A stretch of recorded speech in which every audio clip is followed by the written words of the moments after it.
Oh, bonsoir et bienvenue, matelot. On se retrouve aujourd'hui pour une nouvelle vidéo d'actualité. Aujourd'hui, nous commençons direct avec la première news, c'est le manga Gantz E, qui va arriver en septembre chez Delcourt Tonkam.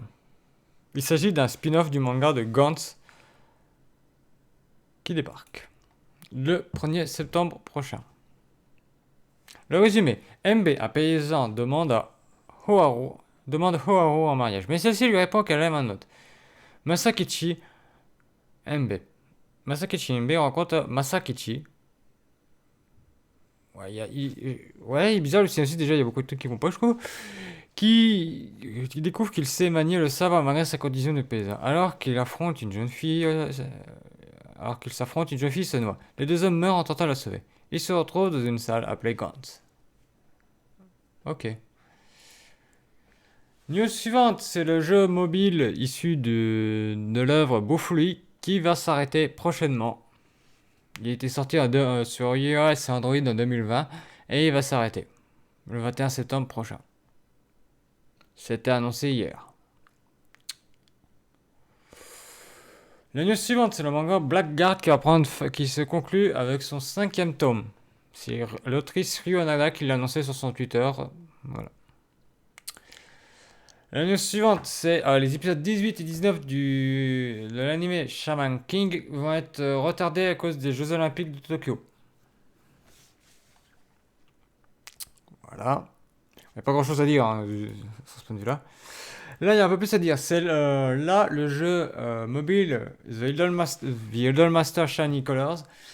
Et Bandai Namco a annoncé qu'ils allaient retirer changer les tenues de certains personnages de la licence parce que, comme vous le voyez, parce que certains ont fait des comparaisons parce que des personnages in-game, car certaines tenues sont complètement plagiées de tenues d'un vrai site.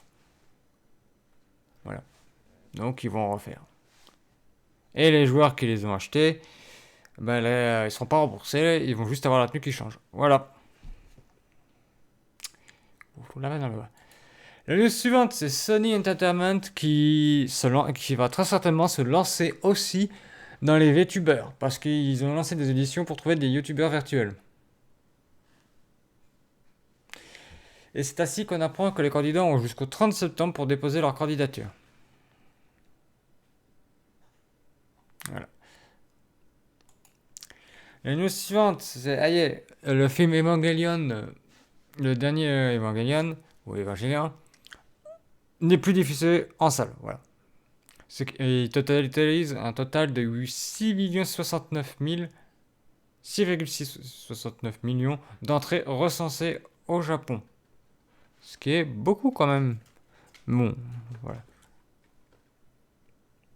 Je rappelle qu'il va arriver que les films Evangelion vont être tous disponibles, ainsi que celui-là, sur Amazon Prime Video. Je vous le rappelle, à titre informatif.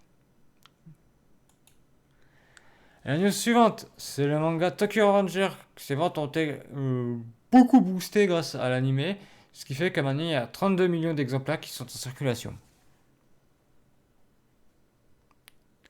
Voilà. La news suivante, c'est l'anime Summertime Wandering qui est licencié en France chez Kana. On sait désormais la date, enfin la date, pas la date précise, on sait déjà que ça sortira on sait maintenant que ça sortira en 2022. Et le manga est disponible, comme j'ai dit, chez Kana depuis 2 ans, je crois.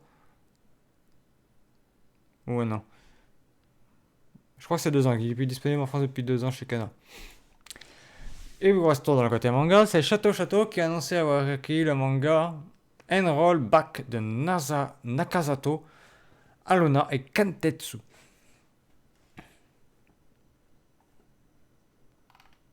Manga qui a commencé sa publication chez Square Enix en 2019. Par contre, est-ce que Château a dit la date de sortie? Ah, il est là. Le 26... C'est le 26 novembre 2021 qui sortira le premier tome.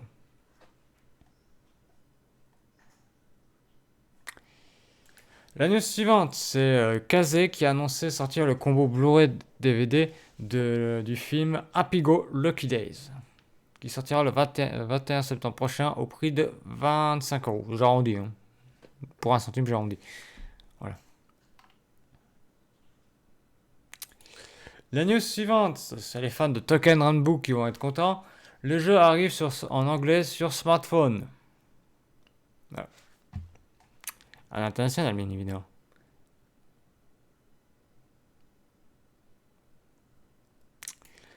La news suivante, c'est les Crunchyroll Originals, comme vous voulez. On fait une série originale menée par Production IG qui s'appelle Pirate Princess et qui sortira le 14 août prochain. Le synopsis nous raconte l'histoire d'une jeune orpheline, Fena Houtman. Fena a été élevée sur une île où il n'y a aucun espoir de devenir autre chose qu'un objet. Utilisée et jetée par les soldats de l'Empire britannique, mais Fena est plus qu'une simple orpheline impuissante de plus. Lorsque son passé mystérieux viendra frapper à sa porte, Fena brisera les chaînes de son oppresseur. Son but, se forger une nouvelle identité. Libérée de toute servitude, chercher un endroit où elle peut vraiment appartenir et découvrir les mystères derrière le mot Eden. C'est l'histoire d'une aventure de toute une vie et de son équipage marginaux et d'alliés improbables vivront la poursuite de ses rêves. Alors moi, ça me fait penser, je sais plus comment ça s'appelle, c'est une série de la fin de la décennie 2010. C'est un peu c'est pas une orpheline, c'est une fille qui va devenir pirate aussi, mais dans l'espace. Je soupçonne qu'ils sont inspirés de ça, mais bon, c'est qu'un soupçon. La news suivante, c'est l'anime Megaton Musashi qui va sortir le 1er octobre prochain. Alors je sais pas ce que c'est Megaton Musashi.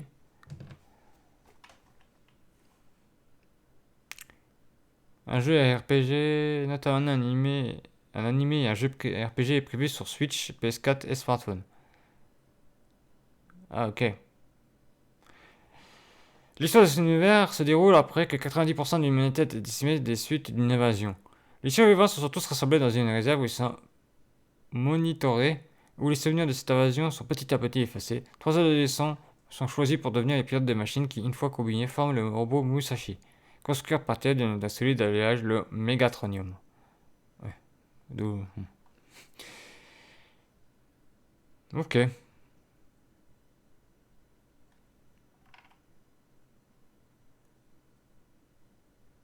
Il y a un peu des... Il y a un côté, mine de rien, Aquarion dedans. Parce qu'Aquarion, c'est 3 parties aussi qui se combinent. Alors, pour ceux qui connaissent pas, je vous recommande d'aller regarder Aquarion et Aquarion Evolve. C'est un animé de mecha. Alors, pour ceux qui veulent que du sang, passez à votre chemin. Voilà, quoi dire moi sur ce côté-là. Ah, moi aussi, ça fera pareil. Je laisse une chance. La news suivante, si vous ne l'avez pas vu passer ni entendu, c'est Netflix qui va faire des jeux vidéo. Mais dans un premier temps, ils vont faire des jeux vidéo mobiles, sur smartphone, grosso modo. Voilà. Ce qui est très intelligent parce que ça rapporte beaucoup et ça nécessite beaucoup moins de développement qu'un jeu sur PS4 ou tout ça. Mais ils ont dit qu'ils, dans un premier temps, ils allaient faire ça et si ça fonctionnait bien, ils passeraient sur les autres. Voilà. La news suivante, c'est l'adaptation animée qui a été annoncée pour le manga Mahama no Tsurugo ga Motokano Datta. Voilà. Le scénario suit Mizuto et Yume à couple pour qui tout allait pour le mieux dans leurs fraîches années de collège. Avec le temps qui passe, leur relation se dégrade et l'obtention de leur diplôme représente pour eux le parfait motif de rupture. En entrant au lycée, les deux anciens amoureux se retrouvent dans des conditions bien particulières. Leurs parents annoncent leur mariage. Une nouvelle qui fait d'eux des demi-frères et demi-sœurs. Souhaitant privilégier la relation de leurs parents, ils se promettent dans rien de tenter d'établir le premier qui craque père. Ah, mais ça j'ai lu quelques chapitres de l'adaptation manga. Ouais, c'est pas fou, hein, personnellement, j'ai pas trop adoré, adhéré, hein, personnellement. La news suivante, c'est le manga de Satanofani qui entre dans sa phase finale, c'est-à-dire son arc final. Donc après, il est fini. Je rappelle que l'auteur de Yamada, qui est l'auteur de Satanofani, est l'auteur de Deftopia, mais il s'est fait surtout connaître par Cage of Eden. Voilà. Faut du bien. C'est vieux, mais c'est ça qui l'a fait surtout connaître en France. Voilà, voilà. Et c'est tout ce qu'il y a en actualité pour cette semaine. Voilà. Je vous dis à la prochaine, mes chers matelots. Bye.